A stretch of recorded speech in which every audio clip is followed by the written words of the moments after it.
Green Card'ga men orqali ariza topshirganingizda sizda qanday afzalliklar bo'ladi? Videoni oxirigacha ko'ring va bu afzalliklar haqida bilib oling. Birinchi afzallik tomonimiz do'stlar, bu yilga Green Card'ga ariza topshirib berayotgan insonlarimiz qatorida Green Card yutib olgan insonlar bo'lsa, kelgusi yili aynan shu Green Card yutib olgan insonlarni viza suhbat jarayonigacha inshaalloh komandamiz bilan birgalikda yordam beramiz. Vizasini qo'lga olgungacha bo'ladigan barcha muammolarni birgalikda bartaraf etamiz. Bu bizning birinchi afzallik tomonimiz bo'ladi do'stlar. Ikkinchi afzallik tomonimiz do'stlar, Green Card yutib olgan insonlar Amerikaga kelishda inshaalloh kutib oladigan inson, birinchi inson bu men bo'laman. Bu bizning ikkinchi afzallik tomonimiz bo'ladi do'stlar.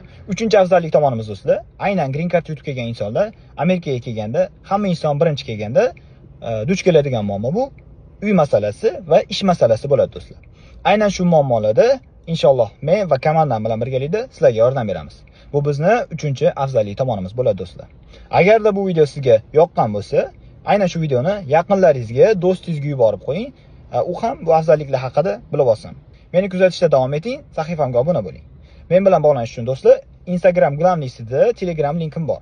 Shuni linkka bosib, gruppamizga o'tganingizdan keyin Green Card'ga ariza topshirmoqchiman deb yozsangiz, men va administratorim sizga aloqaga chiqamiz.